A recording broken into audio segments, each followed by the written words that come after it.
মোথাবাড়ি বেলডাঙ্গা মডেলের কথা বলছেন সম্ভবত। এরা প্রথমে একটু ভাতটা টিপে হাঁড়িতে যেমন আমাদের মা দিদিরা রান্না করলে দেখে না সিদ্ধ হয়েছে কিনা, একটু দেখেছিল আসানসোলে একটা ফাঁড়িতে হামলা করে আর পার্ক সার্কাসে কিছু পুলিশকে ঢিল মেরে। আমার মনে হয় তারপর থেকে আর কিছু দেখতে পাচ্ছেন না আপনারা, না পাবেনও না, বিশ্বাস রাখুন। আর যদি করে আমার থেকে কোনো খারাপ মুখ্যমন্ত্রী ওরা দেখতে পাবে না। ঈশানদেব চ্যাটার্জি, আনন্দবাজার অনলাইন।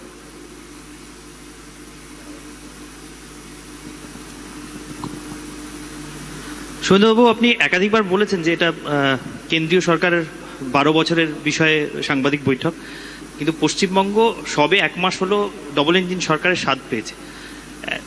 আপনি সে সম্পর্কেও বলেছেন যে এই 1 মাসে আপনার উপলব্ধি কি কি। তবু একটু স্পেসিফিক্যালি জানতে চাইবো যে এই 1 মাসে আপনি এই সরকারের সবচেয়ে বড় অর্জন বা সবচেয়ে বড় প্রাপ্তি হিসেবে কোন বিষয়টিকে বা কোন বিষয়গুলিকে দেখছেন। দেখুন, 1 মাসে মূল্যায়ন করা খুব মুশকিল। যে কাজগুলো অগ্রাধিকারের ভিত্তিতে করা উচিত, বিএসএফ কে জমি হস্তান্তর থেকে সেন্সাসের কাজ চালু করা থেকে অবৈধ অনুপ্রবেশকারীকে রাস্তা দেখিয়ে দেওয়া, এই ধরনের কাজকে অগ্রাধিকার দিয়ে যে জনকল্যাণের সুযোগ 21টা বিজেপি বা এনডিএ পরিচালিত সরকার পাচ্ছে, আমাদের রাজ্যের মানুষ পাচ্ছেন না। তাকে বাস্তবে রূপায়ণের ক্ষেত্রেই অগ্রাধিকার দিয়েছে। আমি আমার নেতৃত্বে পরিচালনাধীন বিজেপি সরকারের মূল্যায়ন এই 32-34 দিনে আমার পক্ষে করা সম্ভব না। আমি মূল্যায়নের ভার জনগণের উপর ছেড়ে দিতে চাই।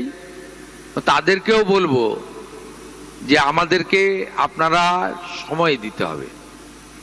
আমরা যেটা অগ্রাধিকারের ভিত্তিতে করা দরকার করেছি, যেটা অগ্রাধিকারের ভিত্তিতে করতে হবে সেটাও করব। এবং এই সরকারের মূল্যায়ন 2007 31শে মার্চ অর্থবর্ষ শেষ হওয়ার পরে যদি সবগুলো প্যারামিটার মূল্যায়ন করেন, যে প্যারামিটারের মধ্যে প্রথমত রাজ্যের অর্থনৈতিক বিকাশ এবং শ্রীবৃদ্ধি, রাজ্যের রাজস্ব আদায় বৃদ্ধি করা, রাজ্যে বিজনেস এবং ইন্ডাস্ট্রি ফ্রেন্ডলি এনভায়রনমেন্ট তৈরি করা, শিল্প বিনিয়োগের ক্ষেত্রে পলিসি নির্ধারণ করা, স্বচ্ছতার সঙ্গে ঘুষমুক্ত কর্মসংস্থান, সরকারি কর্মসংস্থানের দিগন্তের উন্মোচিত করা এবং সাধারণ জনগণের ক্ষেত্রে কল্যাণকর কর্মসূচি চালু করা আর ডবল ইঞ্জিনের বেনিফিট মানুষকে পৌঁছে দেওয়া।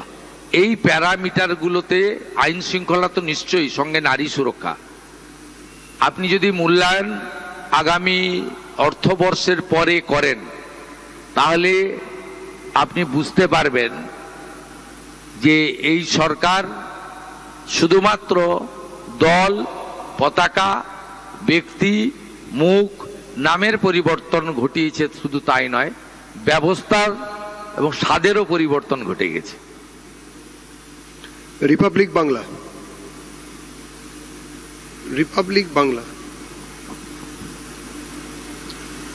নমস্কার।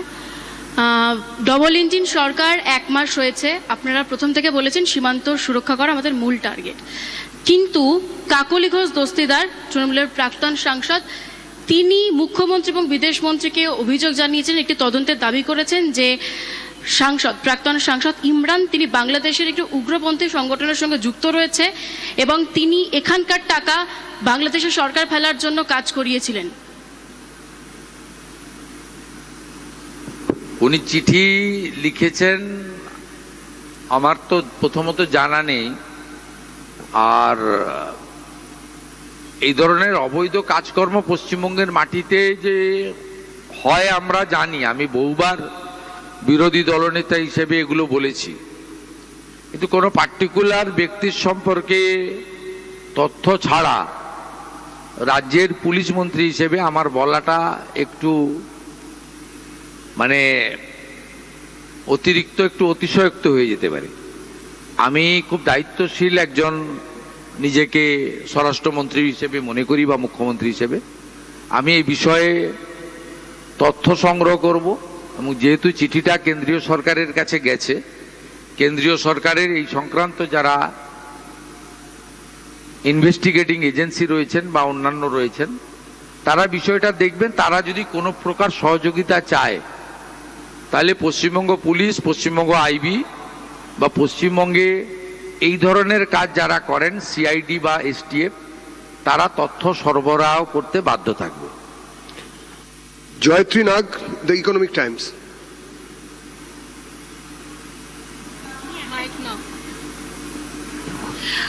আমাদের স্টেটে ল্যান্ড অ্যাকুইজিশন একটা মেজর প্রবলেম ছিল বিগত সরকারের ক্ষেত্রে, এবং বাধা দেওয়া হতো যে কারণে অনেকটা কারণে ইন্ডাস্ট্রি আসেনি। তো আমাদের নতুন গভর্নমেন্টের ক্ষেত্রে আপনি নতুন ল্যান্ড পলিসির ব্যাপারে কি ভাবছেন এবং পরিকল্পনা আছে? প্রথম কথা হচ্ছে ল্যান্ড অ্যাকুইজিশন বা ল্যান্ড পারচেজ, এটা তো ভারতবর্ষে আইন আছে, 1894 সালের আইন। সেই আইনে জেলার ডিএমরা অর্থাৎ কালেক্টররা জমি অধিগ্রহণ করে। তাহলে এই যে বিএসএফ কে আমরা জমি দিচ্ছি, এই জমি সবটা তো সরকারের হাতে নেই, জনগণ তো দিচ্ছেন, তারা দেশকে ভালোবাসেন, তাদের কাছে পারচেজ করে নিচ্ছে পশ্চিমবঙ্গ সরকার, হ্যান্ডওভার করে দিচ্ছে ভারত সরকারকে। জমি কেনার জন্য প্রয়োজনীয় অর্থ ভারত সরকার দিচ্ছে। অর্থাৎ কর্মসংস্থানমুখী, শিল্প বান্ধব এবং এলাকার পরিকাঠামোগত উন্নয়ন হবে, রাজ্যের রাজস্ব বৃদ্ধি পাবে এবং যে শিল্পকে দেখে প্রচুর অনুসারী শিল্প আসবে। এই ধরনের কোনো উদ্যোগ নিলে আমার মনে হয় পশ্চিমবঙ্গের জনগণ এগিয়ে আসবে। তার জন্য সিপিএম এর মতো সিঙ্গুর বা নন্দীগ্রামের মতো গুলি চালনা করতে হবে না, কারো মাথায় লাঠি মারতে হবে না, অথবা মমতা ব্যানার্জির মতো সব তালা চাবি লাগিয়ে রাখতে হবে না। এই দুটোই কিন্তু মানুষ বিরোধী। 14 মার্চ 2007 গুলি চালানোরও মানুষ ঘৃণা করে, বিরোধিতা করে। আর মমতা ব্যানার্জি যেভাবে শিল্পপতিদেরকে বলে দিয়েছিলেন যে চলে যান, নিজেরা বুঝে নিন, আমি এসব পারবো না, এটারও বিরোধী। এই সরকারের এই অল্প সময়কালে হসপিটাল নির্মাণ, রেলপথ সম্প্রসারণ, জাতীয় সড়ক সম্প্রসারণ, বিএসএফ কে জমি দেওয়া অথবা নতুন কোন সরকারি পরিকাঠামোগত কাজ করার ক্ষেত্রে আমি নিজে দেখছি পশ্চিমবাংলার জনগণ এগিয়েছে। নির্ধারিত মূল্যে জমি নিজেরাই দিয়ে যাচ্ছেন। তার জন্য কোথাও সিপিএম এর মতো পিঠে গুলিও করতে হচ্ছে না, আর মমতা ব্যানার্জির মতো লাল ফিতার বাঁধনে ফাইলগুলোকে আলমারির ভিতরে লুকিয়েও রাখতে হচ্ছে না। আপনার সদিচ্ছা, আপনার মানুষের প্রতি ব্যবহার এবং গোপনীয়তা না রেখে মানুষের কাছে সবটা সামনে নিয়ে গেলে পশ্চিমবাংলার জনগণ বেকারত্বের হাত থেকে মুক্তি চায়। তারা বিজেপি শাসিত রাজ্যের উন্নয়ন দেখে, কারণ বাঙালিরা সবচেয়ে বেশি পর্যটন প্রিয় বাঙালি, তারাই পর্যটক, ভরিয়ে দেয় দুর্গাপূজার সময়, শীতের সময় এবং সামারের সময়ও চলে গেছে অনেক জায়গায়। দেখবেন সিমলা, দেরাদুন, মুসৌরি ভর্তি বাঙালি। স্বাভাবিকভাবে তারা যখন অন্য রাজ্য থেকে ফিরে আসে আমাদের কাছে বলে যে কি দেখে এলাম, গুজরাট কি করে দিয়েছে, উত্তরাখণ্ড কি হয়ে গেছে, ইউপি কিভাবে দাঁড়িয়ে গেছে, পুনে নাগপুর কোথায় চলে গেছে, এই অল্প দিনে 2 বছরে উড়িষ্যা কি করে দিল, দুটো সিটি এক হয়ে গেছে আপনার ভুবনেশ্বর কটক, আর ভুবনেশ্বর পুরী এক হওয়ার পথে, আরবানাইজেশন, এত ছোট ইন্ডাস্ট্রি জাতীয় সড়কের দুপাশে। তা আপনাদের পশ্চিমবঙ্গে কিছু হচ্ছে না কেন, হলো না কেন? অতএব জমি কোনো সমস্যা নয়, নিশ্চিন্তে থাকুন। এবিপি আনন্দ।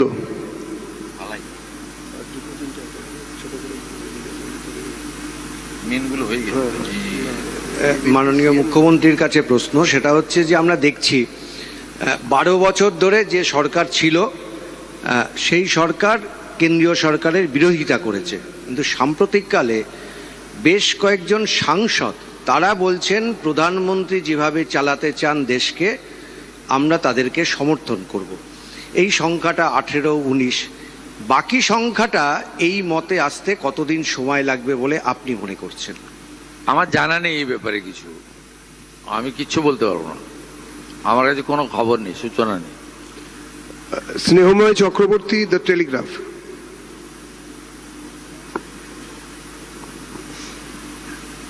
নমস্কার, আমার ইন্ডাস্ট্রি নিয়েই একটা প্রশ্ন। আপনি যেদিন রেলমন্ত্রীর সঙ্গে বৈঠক হচ্ছিল সেদিন বলছিলেন যে রেলের প্রজেক্টও যেন রাজ্যে পায়, কারখানা পায়। এইরকম কোন কোন ইন্ডাস্ট্রিয়াল সেক্টরকে এই গভর্নমেন্ট গুরুত্ব দিচ্ছে?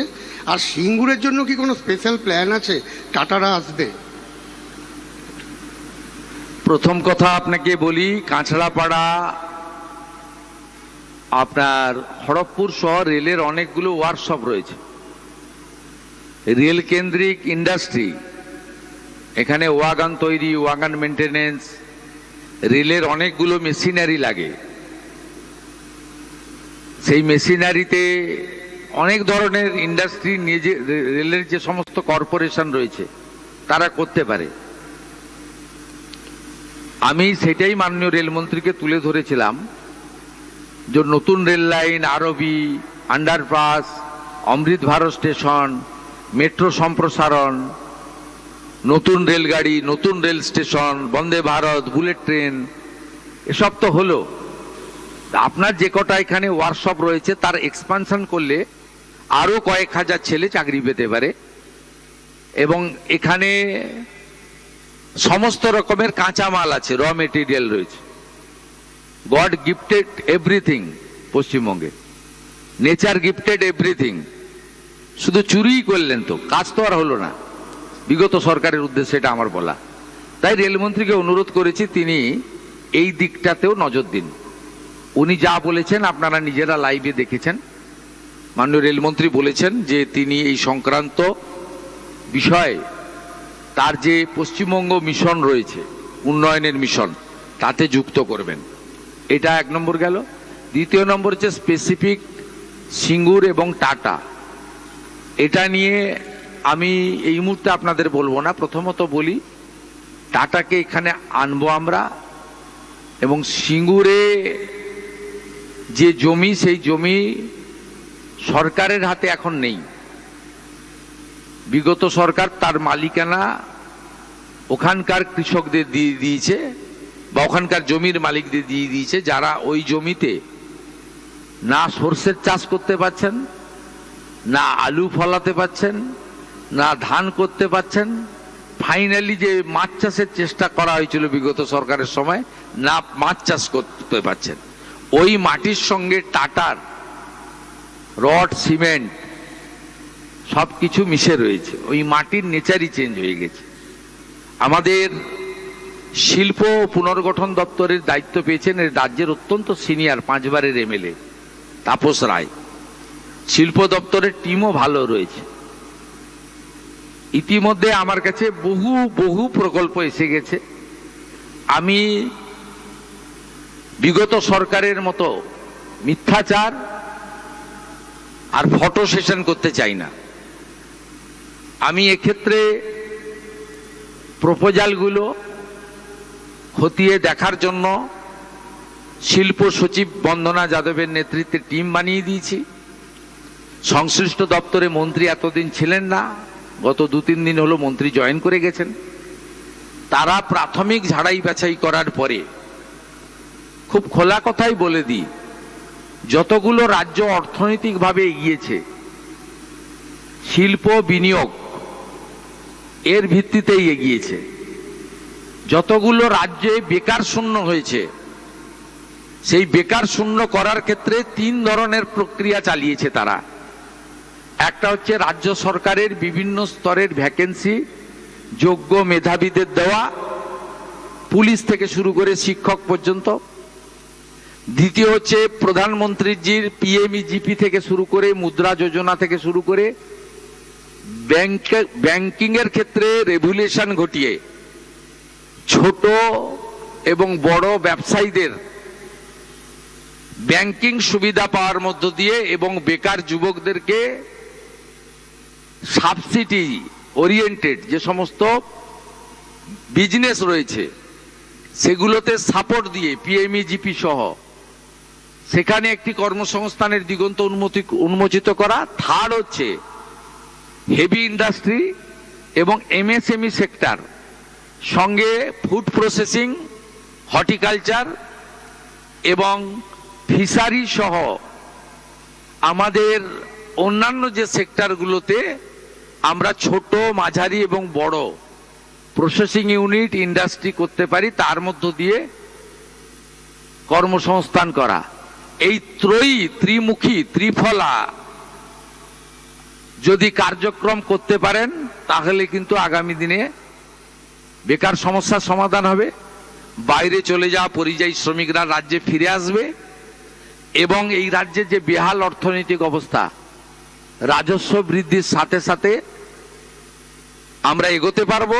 আর যে কোনো বড় ইন্ডাস্ট্রি এলে নিজেরাই পরিকাঠামোগত উন্নয়ন করে, সেখানে সেতু তৈরি হয়, ব্রিজ নির্মাণ হয়, রেলওয়ে কানেক্টিভিটি বাড়ানো হয়, ওয়ার হাউস তৈরি হয়, এমনকি মেডিকেল ফেসিলিটিও তারা অনেক জায়গায় করেন তাদের বড় বড় ইন্ডাস্ট্রির ক্ষেত্রে।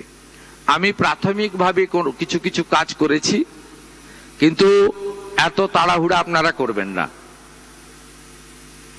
আমরা দেখে নিতে চাই শুধুমাত্র মুখ্যমন্ত্রীর সঙ্গে দেখা করে ফুল দিয়ে ছবি তোলার জন্য তারা আসছেন না প্রকৃতপক্ষে কিছু করতে চাইছেন। প্রথমত, বিগত দিনে তারা যদি গুড বিজনেস প্লেয়ার হয়ে থাকেন, ব্যাংক ফ্রড করেছেন কিনা, ল্যান্ড ফ্রড করেছেন কিনা এবং তাদের বিরুদ্ধে কোন ধরনের মানি লন্ডারিং সহ তদন্ত চলছে কিনা, এগুলো দেখা আমার প্রাথমিক কাজ। দ্বিতীয় হচ্ছে তারা পশ্চিমবঙ্গে জমি নিয়ে রেখেছেন অথচ ইউনিট তৈরি করেছেন কিনা, আবার নতুন করে সম্পর্ক স্থাপন করে ওই জমিগুলো শুধু রক্ষা করতে চাইছেন কিনা। তৃতীয় হচ্ছে তারা আসছেন কাটসি মিট করতে, না ডেস্টিনেশন বেঙ্গল একটা নির্দিষ্ট পরিকল্পনা নিয়ে আসছেন যেখানে আমি তাকে 70 জমি তুলে দিতে চাইব। আপনি আগামী 22 তারিখের বাজেটে শিল্প সংক্রান্ত কিছু ইতিবাচক দিক আমাদের সরকারের দেখতে পাবেন। বাজেট যেহেতু গোপনীয় বিষয়, মন্ত্রগুপ্তির শপথ নিয়েছি, আগে আমি বলতে পারি না। স্বাভাবিকভাবে একটা আশার আলো আপনাদের দেখালাম, একটু সময় আপনারা দিন। আমার কাছে লিস্ট রয়েছে, বিজিবিএস করতে গিয়ে মমতা বন্দ্যোপাধ্যায় একটি ইভেন্ট ম্যানেজমেন্ট সংস্থাকে মোট 635 কোটি টাকা দিয়ে গেছেন। 635 কোটি টাকা একটি ইভেন্ট ম্যানেজমেন্ট সংস্থাকে। এরও তদন্ত হবে, তদন্ত শুধু নয়, মামলা আমরা করব এবং প্রয়োজন হলে মানি লন্ডারিং যারা ইনভেস্টিগেট করে তাকেই হ্যান্ড ওভার করব। আমরা ছাড়বো না, ছাড়ার জন্য তো মানুষ বসাইনি। পুষ্পাদের হালত তো দেখতেই পাচ্ছেন আপনারা। বিপর্ষী চট্টোপাধ্যায়, এবিপি আনন্দ। আর না ভাই, অনেক দূর যেতে হবে, গন্ডগোল হয়ে যাবে, ফিরতে পারবো না। নমস্কার, আমি বিপ্রসী চট্টোপাধ্যায়, আনন্দবাজার পত্রিকা। আপনার কাছে দুটো প্রশ্ন। সেটা হচ্ছে, আপনি এইমাত্র বললেন যে আপনার এই যে নতুন সরকার চলছে তার অন্যতম উদ্দেশ্য হচ্ছে প্রান্তিক মানুষের তাদের যে স্বার্থ সেগুলোকে সুরক্ষিত করা। এই যে ইতিমধ্যে আমরা দেখতে পাচ্ছি এখানে যে হকার উচ্ছেদের মতো ঘটনা ঘটছে, বারবার একটা কথা উঠেছে বিকল্প একটা ব্যবস্থা তাদের জন্য করা। এই সরকার কি তাদের জন্য কোনো বিকল্প ব্যবস্থার কথা ভাবছে? আর দ্বিতীয় কথা হচ্ছে, আমাদের পশ্চিমবঙ্গের একটা অন্যতম বড় উৎসব হচ্ছে দুর্গাপুজো। বিগত সরকারের আমলে কিছু কিছু আর্থিক অনুদান বিভিন্ন ক্লাবকে দেওয়া হতো। নতুন সরকারের পরিকল্পনার মধ্যে কি সেই আর্থিক অনুদানের বিষয়টি রয়েছে? এই দুটো প্রশ্ন আপনার। প্রথম প্রশ্নের উত্তর দিই, ফুটপাত দিয়ে হাঁটার অধিকার জনগণের রয়েছে, সেই ফুটপাতকে জবরদখল করার অধিকার কারণ নেই। যেখানে সরকারের ভ্যাকেট ল্যান্ড রয়েছে, যেখানে জনগণের প্রয়োজন নেই, সেখানে বৈধ অবৈধ যদি বসে থাকেন মানবিকভাবে দেখব। কলকাতার বড় বড় চওড়া রাস্তা, জনগণকে হাঁটার জন্য ফুটপাত, এটা কারো হাতে দেওয়ার অধিকার আমাকে কেউ দেয়নি। আমাকে পাবলিক ভোট দিয়ে জিতিয়েছে, বিজেপি এবং এমএলএরা আমাকে মুখ্যমন্ত্রী বানিয়েছে। আমি জনগণের প্রতি দায়বদ্ধ। আপনার জনগণের স্বার্থ যেখানে যুক্ত রয়েছে, সেই স্বার্থ সর্বাধিক অগ্রাধিকার পাবে। মুষ্টিমেয় কোনো ব্যক্তি বা গোষ্ঠী তার স্বার্থ আমার কাছে অগ্রাধিকার পাবে না। আমরা মানবিক, যেখানে অচল মার্কেট রয়েছে, উদ্বৃত্ত জায়গা রয়েছে, প্রাথমিকভাবে আপনারা সরে যান। ইউডিএমএ ডিপার্টমেন্ট আস্তে আস্তে আপনাদের জন্য সরকারি স্কিম নিয়ে আসবে। হকারদের জন্য ভারত সরকারের শ্রম দপ্তরের স্কিম রয়েছে, তার সুযোগ আপনারা পাবেন এবং অন্যান্য সুযোগ পাবেন। কিন্তু আপনি নিউ মার্কেটের রাস্তাটাই দখল করে নেবেন, মোটর সাইকেলও যেতে পারবে না, রাজাবাজারটা বেহাত হয়ে যাবে। খিদিরপুর মেটিয়াবরুজে আপনি যা খুশি করবেন, এটার জন্য কিন্তু আমাকে মুখ্যমন্ত্রী করেনি পাবলিক।